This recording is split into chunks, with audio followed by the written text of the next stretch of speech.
ഓം നമ ശിവായ. ജ്യോതിഷ രത്നം ചാനലിലേക്ക് ഏവർക്കും സ്വാഗതം. ഈ വീഡിയോയിൽ ജാതകത്തിലെ ഗ്രഹനിലയിൽ ലഗ്നാധിപൻ 1 മുതൽ 12 ഭാവങ്ങളിലും നിൽക്കുമ്പോൾ ജാതകർക്ക് അനുഭവമാകുന്ന ഫലങ്ങൾ പറയുന്ന പുതിയ ഒരു വീഡിയോയിലേക്ക് ജ്യോതിഷ വിഷയങ്ങളോട് താൽപ്പര്യവും വിശ്വാസവും ഉള്ള ഏവരെയും ഹൃദയപൂർവ്വം സ്വാഗതം ചെയ്യുന്നു, ക്ഷണിക്കുന്നു. ആദ്യം ലഗ്നാധിപൻ ലഗ്നഭാവത്തിൽ തന്നെ നിൽക്കുമ്പോൾ ലഗ്നത്തിന് നല്ല ബലമുണ്ടാകുകയും ജാതകന് ദീർഘായുസ് ഉള്ളവനും നല്ല ശരീരബലം ഉള്ളവനും നല്ല ആരോഗ്യമുള്ളവനും പരിശ്രമശാലിയും ആയിരിക്കും. ചിലപ്പോൾ ജാതകന് വിദേശവാസ യോഗവും ഉണ്ടായിരിക്കുന്നതാണ്. അടുത്തത് ലഗ്നാധിപൻ 2-ാം ഭാവത്തിൽ നിൽക്കുമ്പോൾ ജാതകന് നല്ല ധനശേഷി ഉണ്ടായിരിക്കും. നല്ല വാക്ചാതുര്യവും ഉള്ളവനായിരിക്കും. നല്ല കുടുംബസുഖം അനുഭവിക്കുവാനും യോഗം ഉണ്ടായിരിക്കുന്നതാണ്. അടുത്തത് ലഗ്നാധിപൻ 3-ാം ഭാവത്തിൽ നിൽക്കുമ്പോൾ ജാതകൻ നല്ല ബുദ്ധിശക്തിക്ക് ഉടമയായിരിക്കുകയും ധാരാളം സമ്പത്ത് ഉണ്ടായിരിക്കുകയും നല്ല പരാക്രമശീലം ഉള്ളവനും ആയിരിക്കും. അടുത്തത് ലഗ്നാധിപൻ 4-ാം ഭാവത്തിൽ നിൽക്കുമ്പോൾ ജാതകൻ നല്ല സൗന്ദര്യമുള്ളവനും ധാരാളം നല്ല ഗുണങ്ങൾ ഉള്ളവനും നല്ല സുഖമുള്ളവനും, അതായത് അസുഖങ്ങൾ ഒന്നും തന്നെ ഇല്ലാത്തവനും സ്വന്തമായി വീട് ഉണ്ടായിരിക്കുന്നതും മാതൃസൗഖ്യം ഉള്ളവനും ആയിരിക്കും. അടുത്തത് ലഗ്നാധിപൻ 5-ാം ഭാവത്തിൽ നിൽക്കുമ്പോൾ ജാതകന് സമൂഹത്തിൽ നിന്ന് നല്ല ബഹുമാനം ലഭ്യമാകുന്നവനും നല്ല ബുദ്ധിശക്തിക്ക് ഉടമയും നല്ല വിദ്യ അഥവാ തൊഴിൽ ഉള്ളവനും സർക്കാർ സംബന്ധമായ ജോലിക്ക് അർഹതയുള്ളവനും ആയിരിക്കും. ജാതകന്റെ സന്താനങ്ങളിൽ മൂത്തയാൾക്ക് എന്തെങ്കിലും അരിഷ്ടതകളും ഉണ്ടാകാവുന്നതാണ്. അടുത്തത് ലഗ്നാധിപൻ 6-ാം ഭാവത്തിൽ നിൽക്കുമ്പോൾ ജാതകന് നല്ല ബുദ്ധിശക്തി ഉണ്ടായിരിക്കുകയും ധാരാളം സമ്പത്ത് ഉണ്ടായിരിക്കുകയും നല്ല പരാക്രമശീലം ഉള്ളവനായിരിക്കുകയും ചെയ്യും.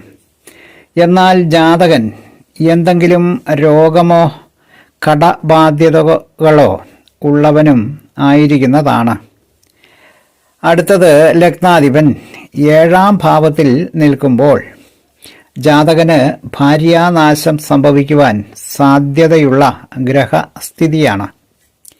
തുടർന്ന് ജാതകൻ ഒരു വിരക്തനോ ദേശസഞ്ചാരിയോ ഒക്കെ ആയി തീരുകയും ചെയ്യും. അടുത്തത് ലഗ്നാധിപൻ 8-ാം ഭാവത്തിൽ നിൽക്കുമ്പോൾ, അതായത് അഷ്ടമത്തിൽ നിൽക്കുമ്പോൾ ജാതകന് നല്ല വിദ്യാനൈപുണ്യം ഉണ്ടാകും.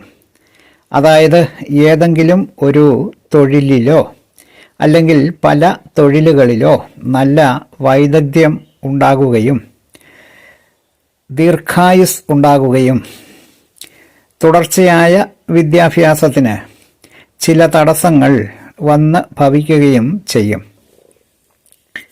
അടുത്തത് ലഗ്നാധിപൻ 9-ാം ഭാവത്തിൽ നിൽക്കുമ്പോൾ ജാതകന് ധാരാളം സമ്പത്തുകൾ ഉണ്ടാകുകയും ഭാര്യയ്ക്കും സന്താനങ്ങൾക്കും സുഖവും സൗഭാഗ്യവും ഉണ്ടാകുകയും ജാതകന് എല്ലാ വിധത്തിലുമുള്ള ഭാഗ്യാനുഭവങ്ങളും ഉണ്ടാകുന്നതാണ്. അടുത്തത് ലഗ്നാധിപൻ 10-ാം ഭാവത്തിൽ നിൽക്കുമ്പോൾ ജാതകന്റെ പ്രവൃത്തികൾക്ക് നല്ല പൂർണ്ണതയും ജനസമ്മതിയും നല്ല കീർത്തിയും ഉണ്ടാകും. അന്യ സ്ത്രീകളോട് ജാതകന് ആസക്തി തോന്നുകയും ചെയ്യും. അടുത്തത് ലഗ്നാധിപൻ 11-ാം ഭാവത്തിൽ നിൽക്കുമ്പോൾ ജാതകൻ വലിയ ധനസമ്പാദ്യങ്ങൾക്ക് ഉടമയായി തീരും. വിവാഹത്തിന് കാലതാമസം നേരിടുന്നതിനും ഇടയാകുകയും പല തടസ്സങ്ങളും വന്നു ഭവിക്കുകയും വിവാഹശേഷം ഭാര്യയ്ക്ക് പലവിധങ്ങളായ ക്ലേശങ്ങൾ വന്നു ഭവിക്കുകയും ചെയ്യുന്നതാണ്. അടുത്തത് ലഗ്നാധിപൻ 12ാം ഭാവത്തിൽ നിൽക്കുമ്പോൾ ജാതകന് വിദ്യകളിൽ, അതായത് തൊഴിലുകളിൽ നല്ല വൈദഗ്ധ്യം ഉണ്ടായിരിക്കുകയും സ്വന്തം കാര്യത്തിനായിട്ടാണെങ്കിൽ ഇഷ്ടം പോലെ ധനം ചിലവ് ചെയ്യുകയും അന്യർക്ക് ഉപകാരങ്ങൾ ചെയ്യുന്നവനും ആയിരിക്കും. ഒരു ജാതകൻ്റെ ജീവിതത്തിലെ സ്ഥിതിഗതികൾ നിയന്ത്രിക്കുന്നത് ലഗ്നാധിപനാണ്. ലഗ്നാധിപൻ്റെ ബലവും ദൗർബല്യങ്ങളും ജാതകൻ്റെ ജീവിതത്തിൽ ഉടനീളം നല്ല സ്വാധീനം ചെലുത്തുന്ന പ്രധാനപ്പെട്ട ഘടകമാണ്. ലഗ്നാധിപൻ സ്ഥിതി ചെയ്യുന്ന ഭാവങ്ങൾ ലഗ്നാധിപൻ്റെ ശത്രു ക്ഷേത്രങ്ങളോ നീച്ച ക്ഷേത്രങ്ങളോ ആയാൽ മേൽപ്പറഞ്ഞ ഗുണഫലങ്ങൾ ഒന്നും തന്നെ ജാതകന് അനുഭവമായി എന്ന് വരികയില്ല.